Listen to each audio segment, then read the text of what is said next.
Sábado Verde, radio y podcast, en la radio pública de la ciudad de Buenos Aires. ¿Cuál es la mejor época para plantar mis semillas de aromáticas?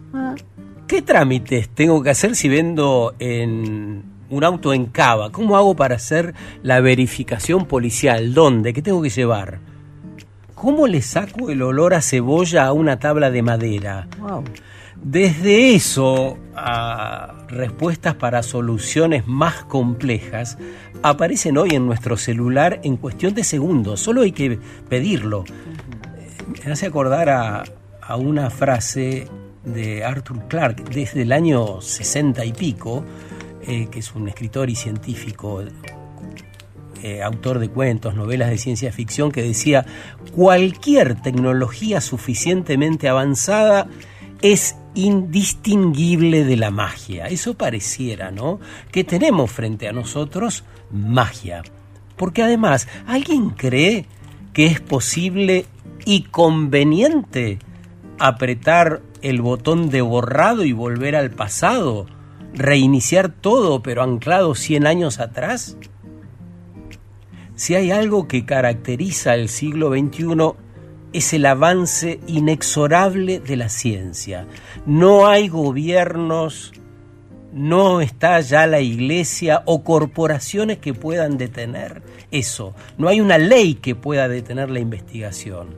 Se legisla así sobre su aplicación práctica, no sobre la investigación ni sobre la tecnología.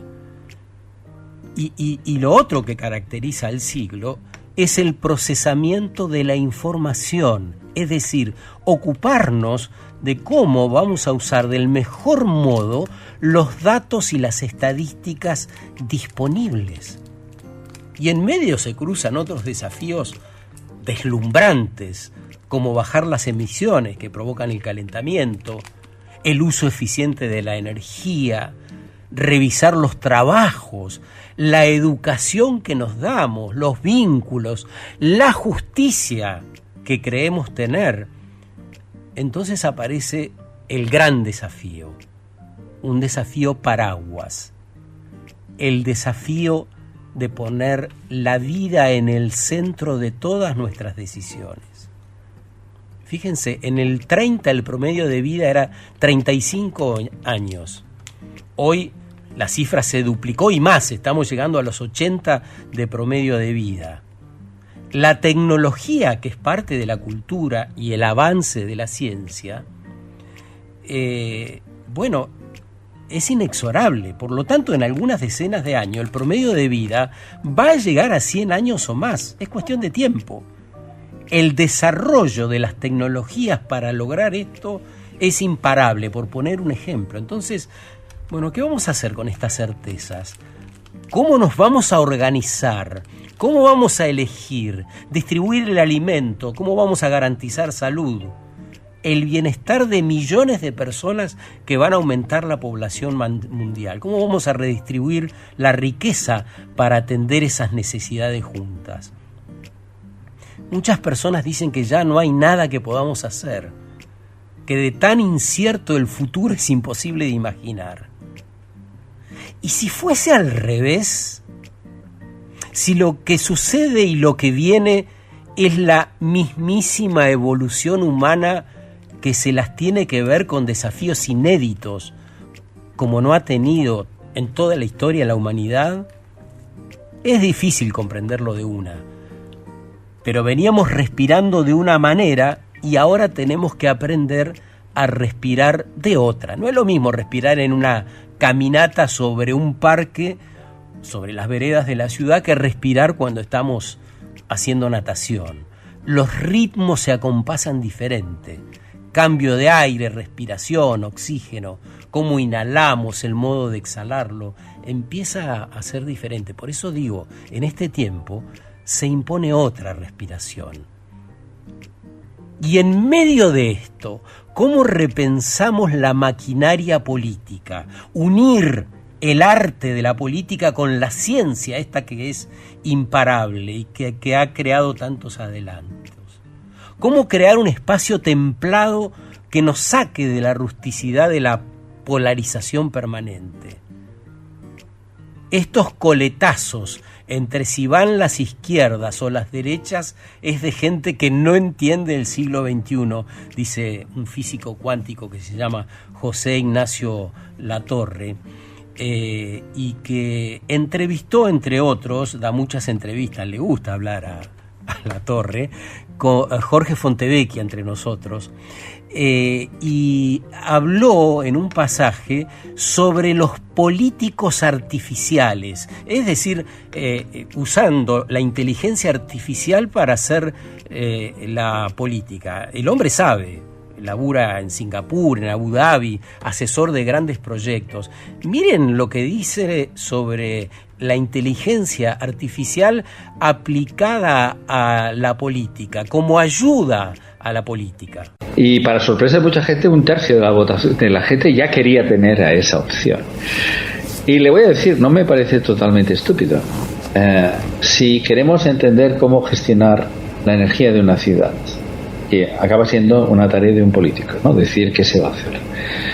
El agua en Barcelona, que es mi ciudad, donde siempre hay sequías y siempre hay... Bueno, una inteligencia artificial puede ser alimentada con los casos de millones de muchísimas ciudades, ¿no?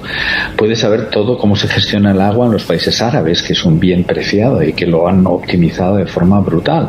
Singapur, el agua es uno de los países que mejor la trata de la tierra. Al ser una isla tienen que ir con cuidado. Bueno, pues yo, además de tener los partidos locales, los nacionales, los de izquierda, los de derechas, los que tienen el sesgo de tal estilo, hubiera un partido que dijera, bueno, pues si no hubiera política, lo que habría que hacer es esto, habría que hacer estaciones de destilar, desalinizar agua en tales lugares de la costa, que son los óptimos, que son los lugares donde habría menos impacto medioambiental. Además, estaría muy bien, ¿no?, saber eso. O sea que no veo yo imposible que hayan asesores artificiales políticos. Sumamos a Santiago Siri para que nos ayude a seguir pensando todas estas cuestiones, porque hace pocos días habló del relanzamiento del Partido de la Red, después de hace 10 años, y dice, va a ser clave ayudarnos con estas herramientas. ¿Cómo estás, Santiago? Buen día. Buen día, Sergio, un placer estar hablando contigo. Para nosotros también. Has estado ligado a todas estas cuestiones, a la tecnología, blockchain, desde hace mucho tiempo. ¿Cómo te definirías hoy? ¿Quién estás siendo hoy? Bueno, la tecnología claramente tiene sus ciclos, sus procesos. Creo que ahora estamos en una época donde la inteligencia artificial está siendo absolutamente disruptiva de todos los órdenes informáticos que nos podamos imaginar, así que hoy soy la versión humana de un agente de inteligencia artificial. Muy bueno. Sobre eso, entonces, yo arrancaría por algo que quizá te resulte básico, pero me parece que nos acerca a la mayoría de las personas que necesitamos seguir entendiendo esto e incorporar. ¿Quién programa? ¿Quién suma los datos? ¿Dónde se hace eso? ¿Son hombres? ¿Son blancos? ¿Son heterosexuales? ¿Dónde vive? ¿Y cómo se eligen esos datos? El enfoque. ¿Cómo es el sustrato de lo que constituye hoy la base de la información? Te quiero preguntar, Santi, ¿cómo funciona por dentro la inteligencia artificial? Bueno, estas inteligencias son lo que se llama históricamente como redes neuronales, que son sistemas informáticos que replican un poco la estructura de lo que encontramos en el cerebro de cualquier mamífero, de cualquier ser humano, a una escala considerable, una escala enorme, donde hay millones de neuronas, en este caso serían millones de parámetros que se van entrenando a fuerza de datos, y esos datos pueden ser tanto imágenes, como música, como video, como código de computadora, y a partir de ese entrenamiento estos cerebros digitales son capaces de llegar a un nivel de inteligencia hoy prácticamente muy parecido al nivel de inteligencia de cualquier ser humano, y son sistemas que pueden hacerlo todo, pueden desde conversar, escribir hasta programar, potencialmente dentro de muy poco programarse a sí mismo. Así que es un salto muy considerable. Estamos hablando del sistema, pero no de las personas que hacen que ese sistema sea posible. Lo que te decía, ¿cuál es el perfil? Tratando de ver si aparecen, como efectivamente aparecen, sesgos en algunas de las programaciones. Sí, cada uno de estos sistemas a su vez son creados por diferentes compañías con diferentes objetivos. Está lo que ha hecho, por ejemplo, OpenAI en California, que arrancó como una fundación sin fin de lucro con tal de crear sistemas que sean disponibles para toda la humanidad, hasta lo más reciente que ha sido el lanzamiento de DeepSeek, que es la inteligencia artificial china, que liberaron incluso hasta el peso de las neuronas de los modelos, ¿no? Es decir, son también sistemas abiertos donde todos compiten por tener el mayor grado de inteligencia disponible, y sobre estos cerebros digitales es que se están montando también toda clase de aplicaciones y nuevas formas de hacer software. Tienen sus sesgos, tienen su ideología, tienen sus definiciones políticas, por ejemplo, y obviamente eso está ligado a intereses geopolíticos. DeepSeek viene de China, OpenAI viene de Estados Unidos, por lo cual también hay que entender que con eso vienen también un montón de cuestiones que hacen a la censura, a la libertad de expresión, y bueno, es un momento donde esto tiene un protagonismo inusitado en el mundo de la informática. Qué interesante lo que decís, porque las investigaciones de fondo en el avance tecnológico están mostrando una brecha entre la inversión de los estados y el sector público, la que hacen las corporaciones privadas, que se va acrecentando. Las empresas privadas son las que más invierten. En el caso de la inteligencia artificial, ¿ves algún riesgo en que ese desarrollo atienda intereses específicos de sectores pertenecientes a las élites de la población mundial y no al bien general? Da un poco de vértigo esto, ¿no? Da mucho vértigo. La historia particular de OpenAI es en sí mismo interesante y bastante reveladora, porque OpenAI fue fundada originalmente como una fundación, una organización sin fin de lucro, donde tuvo entre su principal donante en su momento a Elon Musk, sí, y luego fue liderada por Sam Altman, y a partir del desarrollo de esta tecnología se fueron dando cuenta que como fundación que se mantiene en base a apoyos altruistas, iba a ser insuficiente como para poder invertir en la infraestructura necesaria para poder alcanzar estos niveles de inteligencia artificial, y se convirtieron en un híbrido con el tiempo, donde la fundación armó una subsidiaria que sí es invertible, que sí es capitalizable, y muy rápidamente las compañías tecnológicas salieron a tratar de adueñarse de esa OpenAI, que se convirtió eventualmente en una compañía que hoy tiene como principal socio a Microsoft, y que generó una pelea muy grande, muy pública también entre Elon Musk y el actual CEO de OpenAI, Sam Altman, justamente porque Elon Musk dijo: yo doné $50 millones a una fundación, y ahora hay una compañía que es propiedad de Microsoft que de repente rompió todos los preceptos originales de hacer inteligencia artificial que estuviera en el dominio público. Entonces es una carrera muy delicada, donde hay muchísimos intereses en juego. Elon Musk, luego de la compra de Twitter, que la convirtió en X, también está armando una inteligencia artificial que se llama Grok, que es muy interesante y que hace mucho comentario sobre la coyuntura de lo que se conversa en redes.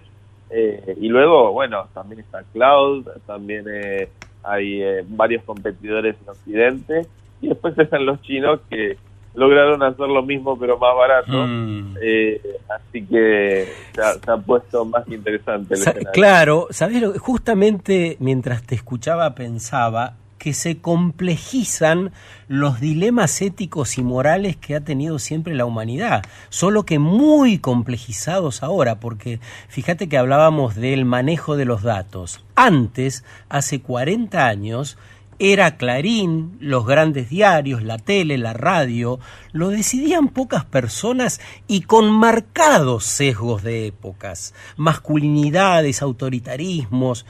trabajan sobre verdades reveladas, casi nunca discutidas, sobre derechos adquiridos, una agenda súper acotada. Por lo tanto, lo que tenemos enfrente es un gran desafío para la humanidad del siglo XIX. Quiero que compartamos y después seguimos, que te quiero escuchar sobre la idea de la inteligencia artificial en la política. Esto que dice José Ignacio Latorre, el físico que venimos citando, que habla de que es el momento de revisar con qué derechos contamos. Da una explicación de que en Londres se están preguntando si una familia tiene derecho a educar a sus hijos con una inteligencia artificial. Y dice que hay que actualizar esas leyes, ¿no? Pero escuchemos un fragmento de él, por favor. ¿Es lícito autorizar a inteligencias artificiales a educar a nuestros niños? ¿Tenemos garantías de que no va a haber sesgo? ¿De que no va a haber adoctrinamiento? ¿Tenemos garantías de que no van a producir un daño psicológico en ciertos niños? ¿Podemos autorizar a las compañías que quieran crear asistentes personales de gente mayor a que eso suceda? ¿Serán esas inteligencias artificiales capaces de arruinar a una persona mayor, de crear una dependencia insólita? No es lo mismo hacer una inteligencia artificial para vender mejor un producto, que eso es perfectamente lícito, a permitir que inteligencias artificiales se relacionen con millones de personas sin una supervisión previa. Bueno, ahí vamos entrando al nudo de la cuestión, porque lo que vos decís a través del Partido de la Red es que la inteligencia artificial podría ayudarnos a tomar mejores decisiones, más rápidas y más certeras. ¿Querés contarnos un poco de esto? Sí, yo estoy lejos de la postura ludita, ¿no? Creo que realmente hay un instrumento que no sabemos hasta dónde nos puede llevar, pero que indudablemente va a representar un salto civilizatorio en cuanto a democratizar el acceso a la inteligencia para todos, como la revolución industrial democratizó en algún punto el acceso a la energía. Y creo que en el plano de la política tenemos un instrumento que tiene el potencial de poder comportarse con mayor transparencia, de estar disponible las 24 horas, de poder atender y procesar las demandas ciudadanas en tiempo real. Y con el Partido de la Red, un poco en esta versión 2025, lo que estoy haciendo es transformar al propio partido en una inteligencia artificial que interactúa con los ciudadanos en tiempo real a través de las redes, donde uno le puede hacer preguntas directas a @Partido de la Red y que se encuentre con esta identidad algorítmica que ayude a entender las leyes, que ayude a entender potenciales soluciones, a interpretar la economía, la información del Estado, las cuestiones burocráticas. El potencial es enorme. También el potencial de retórica, de poder elevar el debate en las redes, que se ha vuelto muy llano, totalmente cooptado por patotas digitales que se dedican a difundir toda clase de posverdades y de eslogans políticos sin sustento. Y creo que la inteligencia artificial tal vez pueda ser un buen antídoto frente a todas estas actitudes de los trolls y de los jugadores digitales políticos, donde podamos volver a tener debates en profundidad y donde se puedan generar argumentos desde un lugar menos visceral y más mental. Claro, poder entrar en esa zona templada de intercambios que nos hace falta. Aparece como muy atractivo porque lo que falta, y esto lo sabe cualquier persona que medianamente conecta con el lugar donde vive, está faltando participación ciudadana. No es cierto que participemos activamente en una democracia cuando votamos de vez en cuando. ¿A eso se reduce la participación ciudadana? Es difícil de comprender a esta altura del siglo XXI, ¿no? Sí, lamentablemente todo avanza menos el plano de cómo construimos instrumentos de gobernanza, ¿no? Pero la verdad es que la tecnología a lo largo de estos 10 años, con el auge de diferentes fenómenos que van desde el blockchain, que permite auditar y transparentar actos económicos de toda índole, hasta el uso de inteligencia artificial para permitir procesar y manejar datos a gran volumen a partir del uso de estos cerebros digitales. Creo que hay un potencial enorme. Hemos visto la enorme influencia que tienen las redes en consolidar o elegir determinados candidatos, y creo que naturalmente vamos a ver cómo eso también, las propias herramientas de las redes empiezan a ocupar lugares de atención ciudadana. Las propias herramientas de las redes logran hacer mucho más dinámica la interacción con el Estado y con nuestros representantes. Creo que hoy todos los representantes indudablemente le dan muchísima importancia a su lugar en Twitter y a lo que se expresan en las redes sociales. Muchas veces Twitter marca la agenda de la conversación pública, pero eventualmente no quedará solamente en un diálogo, sino que también se transformará en acciones concretas a medida que el Estado se vaya informatizando y la inteligencia artificial pueda ir simplificando la complejidad burocrática en algo con lo que podamos sencillamente conversar. Quisiera preguntarte antes de terminar qué es un meme coin y por qué se ha constituido en un escándalo este tuit del presidente Javier Milei. Bueno, afortunadamente el blockchain es algo que permite muchísima transparencia y es una tecnología fantástica porque no requiere que nadie le pida permiso a nadie para poder auditar y mirar lo que está ocurriendo. Y el presidente Milei, en funciones de ejercicio del Poder Ejecutivo, tuvo la audacia de sacar una criptomoneda que movió prácticamente 1.500 millones de dólares en un puñado de horas. Y cuando revisamos en el blockchain quiénes son o qué es lo que está pasando con esta actividad económica, de repente uno se encuentra con la sorpresa de que 70% de las monedas están en manos de 3 direcciones nada más. 50% de las monedas en manos de una sola persona. Y el presidente, como alguien que está en funciones y bajo la ley de ética pública, se encuentra en la obligación de explicar quiénes son esas 3 personas que están bajo el dominio de algo que ha generado tanto dinero como el dinero que precisa el país para poder avanzar sus cuestiones de deuda. En un país que está atravesando un ajuste político importante, un ajuste económico importante, me parece que este tipo de acciones requieren muchísimas explicaciones y bueno, creo que a veces la codicia genera malas decisiones, pero especialmente cuando alguien está en un lugar de tanta responsabilidad como el presidente de la nación, la improvisación y hacer este tipo de cosas, que además lo ha hecho a espaldas de una industria en la Argentina que está muy consolidada y muy conocedora del tema, francamente debe dar explicaciones al respecto de para qué está usando su lugar en el Poder Ejecutivo. ¿Pero esos millones efectivamente se recaudaron o fue por unas horas y luego decayó esa moneda virtual? La moneda subió de precio y después se fue cayendo, como ocurre en este tipo de esquemas, que se les dice pump and dump, es decir, salen, sube para arriba y muy rápidamente la gente empieza a vender. Pero sí vimos, por ejemplo, muchísimas transacciones que están aparentemente programadas en la criptomoneda, donde mucha gente se llevó sin poner un peso 3, 4, 5 hasta 6 millones de dólares. Vimos a mucha gente transacciones donde hasta 87 millones de dólares que estaba disponible en los sitios de intercambio para poder transaccionar la moneda, de repente fueron drenados de esos sitios de intercambio en forma de criptodólares, ¿no? En forma de esta moneda, de esta meme coin.